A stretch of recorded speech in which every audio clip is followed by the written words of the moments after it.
خاتون جو احد کے میدان کی طرف بھاگ جا رہی تھی، اور آنے والے جنگ ختم ہونے کے بعد آنے والوں نے اس خاتون سے کہا، اے بی بی تجھے پتا ہے تیرے شوہر کا انتقال ہو گیا، شہید ہو گئے۔ اس نے انا للہ پڑھا اور آگے بڑھنے لگی۔ پھر کسی نے کہا تمہارے بیٹے بھی شہید ہو گئے، اس خاتون نے انا للہ پڑھا اور پھر آگے بڑھنے لگی۔ پھر کسی نے کہا تمہارا بھائی بھی شہید ہو گیا۔ ایک عورت کے لیے یہ رشتے بڑے اہم ہوتے ہیں، بیٹا ہو، بھائی ہو، شوہر ہو، اور عورتوں میں صبر کم دیکھنے کو ملتا ہے۔ جب کسی کے گھر میں میت ہوتی ہے سب سے زیادہ چیخ و پکار عورتوں کی ہوتی ہے، نوحہ کرنا، ماتم کرنا عورتوں کے اندر آتا ہے۔ لیکن رسول پاک صلی اللہ تعالیٰ علیہ وسلم کی محبت جس خاتون کے دل میں ہو اسے عام عورتوں سے کمپیر نہ کرو۔ ایک ہی تنہا عورت ہے، باپ بھی شہید، بیٹا بھی شہید، بھائی بھی شہید، شوہر بھی شہید، چار موتوں کی خبریں جب ان کو دی گئی، اس خاتون نے کہا اے آنے والو، سارے میرے رشتہ داروں کے موت کی خبریں سنا رہے ہو، ذرا یہ تو بتاؤ آمنہ کے لال سلامت ہے یا نہیں؟ آمنہ کے لال سلامت ہیں یا نہیں؟ آنے والے نے کہا اللہ کے رسول سلامت ہیں۔ اس خاتون نے کہا مجھے دکھا تو دو، ارونی، مجھے دکھاؤ کہاں ہیں۔ لے جا کر قریب کیا گیا، حضور پاک صلی اللہ علیہ وسلم کے جلوہ جہاں آرا کو دیکھا، آنچل پھیلاتی ہے اور کہتی ہے یا رسول اللہ، یا رسول اللہ، کل مصیبت بعدک جلل، اے اللہ کے رسول اگر آپ سلامت ہیں ہر مصیبت چھوٹی ہے، ہر مصیبت چھوٹی ہے۔ ان کا ہی یہ نعرہ تھا، ہر ستم ہر مصیبت گوارا ہے، یا رسول اللہ ایک بار کہہ دو کہ تو ہمارا۔ سبحان اللہ، نعرہ تکبیر، نعرہ رسالت، مسلک اعلی حضرت، فیضان اعلی حضرت۔ عجب چیز ہے لذت آشنائی، عجب چیز ہے لذت آشنائی، جس کو یہ لذت ملتی ہے محبت مصطفیٰ کی، پھر وہ مصیبتیں گنتا نہیں ہے، وہ اپنے اوپر آنے والی آفتوں کو گنتا نہیں ہے، اس کے لیے دنیا ہیچ ہے۔ عزیزان گرامی وقار، آپ کو پتہ ہے وہ صحابہ اکرام رضوان اللہ تعالیٰ علیہ مجمعین جن کی زندگیاں، جوانی کی زندگیاں بڑی عزیز ہوتی، ہر آدمی جوانی میں عیش کرتا ہے، مگر مدینے کے ان جوانوں کو ہم نے دیکھا ہے آج شادی ہوئی، آج دلہن کو گھر لایا ہے، دلہا اپنی دلہن کے ساتھ سہاگ رات میں مصروف ہے، لیکن جنگ کا بگل بج گیا، باہر مدینے میں آواز آنے لگی، رسول پاک صلی اللہ تعالیٰ علیہ وسلم احد کے میدان کی طرف نکل پڑے ہیں۔ یہ آج کا دولہا اپنی دلہن کو بستر پر چھوڑ کر نکل پڑتا ہے اور جا کر رسول پاک صلی اللہ علیہ وسلم کی جماعت میں شریک ہوا۔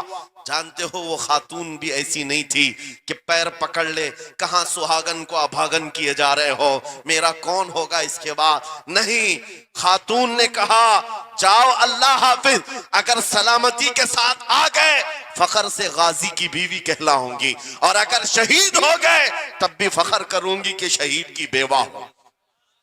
یہ رسول پاک کے معاشرے کے ان مثالوں کو تمہارے سامنے رکھ رہا ہوں جنہوں نے لذت آشنائی پالی تھی، حضور کی محبت کا مزہ لے لیا تھا۔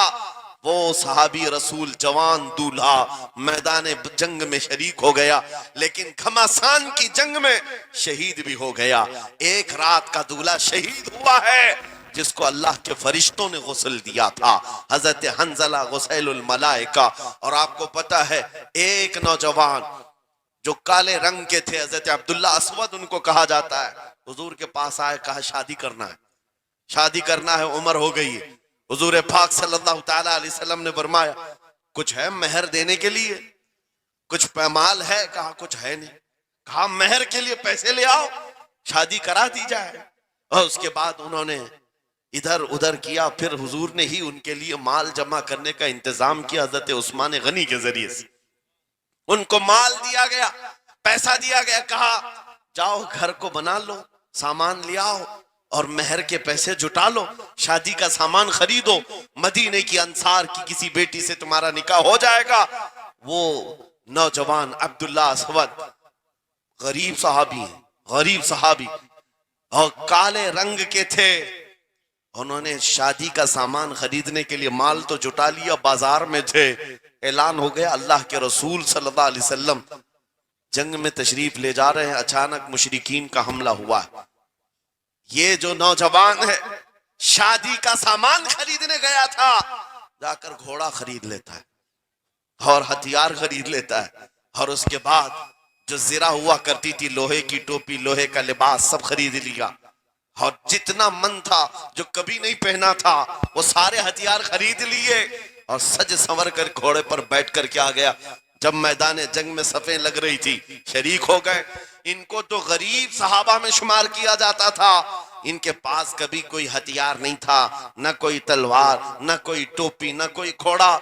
صحابہ ان کی طرف دیکھ کر سمجھتے ہیں کوئی بڑا پہلوان ہوگا ہم میں سے جس کو ہم نہیں جانتے، لیکن جب جنگ میں وہ اڑ گیا تھا بڑے بڑے شیروں کے پیر اکھڑنے لگ گئے تھے۔ نبی پاک صلی اللہ علیہ وسلم نے عین دوپہر کے وقت صحابہ سے پوچھا کون ہے یہ جو لڑ رہا ہے، یہ بطل جلیل کون ہے؟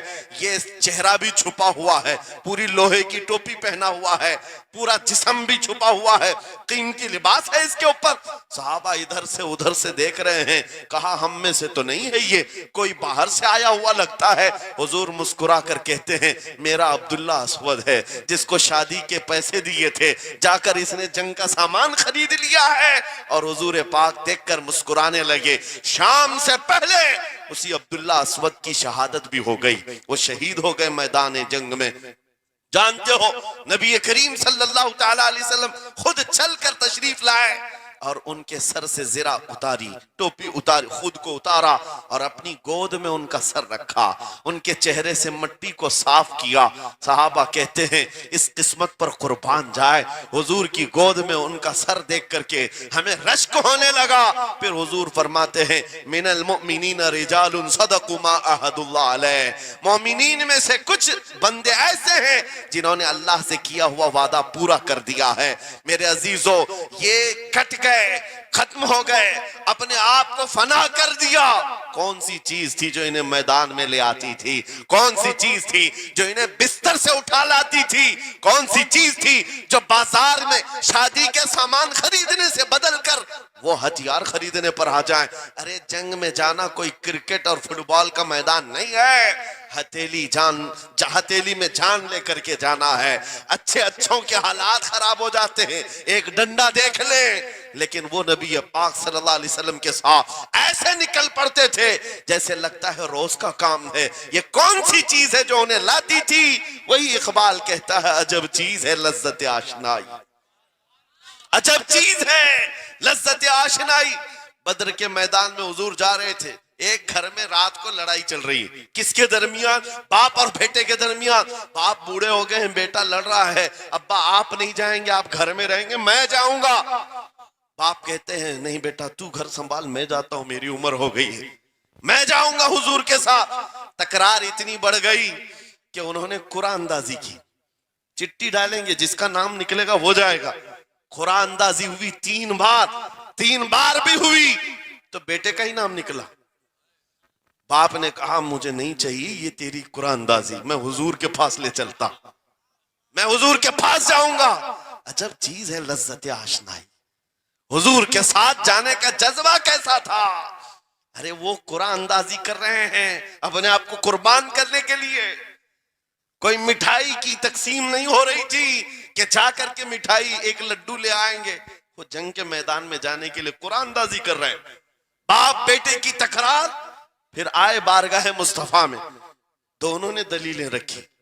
باپ نے کہا یہ جوان ہے گھر سنبھالے گا، مجھے آپ کے ساتھ جانے کی اجازت دیجئے۔ بیٹے نے کہا یا رسول اللہ میدان جنگ جوانوں سے زیادہ بھرپور ہونا چاہیے، طاقت کا زیادہ استعمال ہوتا ہے، میرے باپ کو آپ کہیں گھر پر دیکھیں، یہاں کے حالات وہ سنبھالیں، میں آپ کے ساتھ چلوں گا۔ حضور پاک نے جوان کی بات سن لی اور بوڑھے صحابی سے کہا آپ گھر پر رہیں، آپ کا جوان جائے گا۔ اتنا جملہ کہنا تھا، چیخ نکلی ان کی، پھاڑے مار کر رونے لگے، کہا ہائے افسوس، اس بڑھاپے پر تف ہے مجھے، اس بڑھاپے نے مجھے نبی سے دور کر دیا۔ عجب چیز ہے لذت آشنائی، عجب چیز ہے لذت آشنائی۔ وہ بوڑھے ہو جاتے تب بھی یہ سوچتے کہ حضور کے ساتھ جانے کا موقع ملے۔ ایک خاتون آئی، میں یہ سب مثالیں رکھتا ہوں اے نوجوانوں پھر تم سے پوچھتا ہوں کیا لذت آشنائی تمہیں بھی ملی ہے؟ حضور کی بارگاہ میں اپنے آپ کو فدا کرنا یا اپنی دنیا کو ٹھوکر مارنے کا جذبہ کبھی آیا ہے؟ ایک خاتون حضور کے دربار میں آئی جب حضور صلی اللہ تعالی علیہ وسلم کسی میدان کی طرف جا رہے تھے، وہ بھی جنگ کا حال تھا، کئی جنگیں لڑی گئی ہیں۔ ایک خاتون آئی 1.5 سال کا بچہ لے کر، کہا یا رسول اللہ مدینے کی ساری مائیں اپنے جوان لڑکے بھیج رہی تھی، میرے گھر میں کوئی نہیں تھا، ایک 1.5 سال کا بچہ، میں اس کو لے آئی ہوں، اس کو قبول کر۔